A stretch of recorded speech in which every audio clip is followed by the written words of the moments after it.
रजोरागात्मकं विद्धि तृष्णासङ्गसमुद्भवम् तन्निबध्नाति कौन्तेय कर्मसंगेन देहिनम्।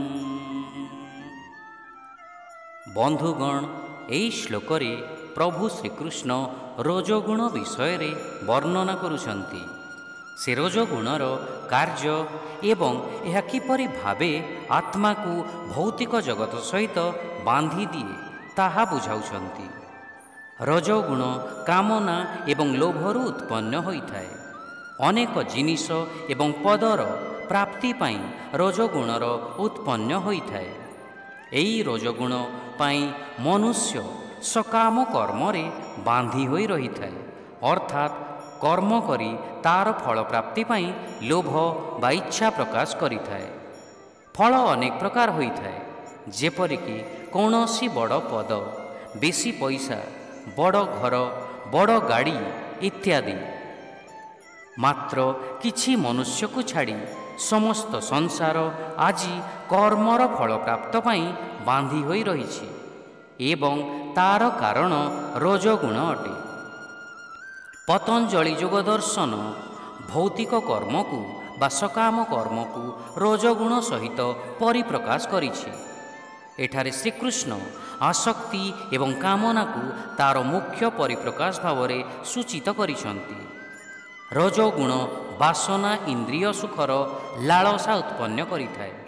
यह मानसिक एवं शारीरिक सुख कामना प्रज्वलित करे एवं संसारर वस्तु मानक प्रति मध्य आसक्ति वृद्धि करे।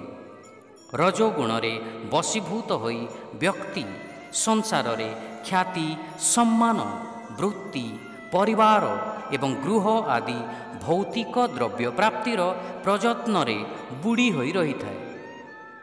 सेमाने एसबुकु उपभोगर उत्स भावरे देखिथांती एवं एहार प्राप्ति निमंते कठिन उद्यम करिथांती।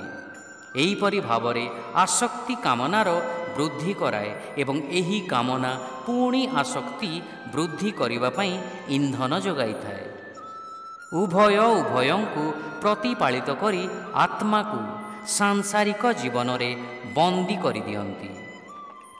बंधुगण, रजोगुण को छिन्न करिवार उपाय हेउछि निजकु कर्मयोगरे नियुक्त हेबा, अर्थात निजर कर्म फल को भगवानଙ୍କ प्रति समर्पित करिबा।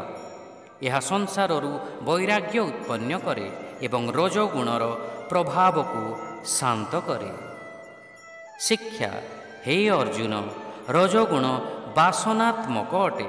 यह सांसारिक कामना एवं अनुरागरु जात हुए एवं फलयुक्त कर्मर आसक्ति द्वारा आत्मा को बंधन रे पकाई थाए। O Arjuna, Rajoguna is of the nature of passion. It arises from worldly desire and affections and binds the soul through attachment to fruitive action. Hare Krishna.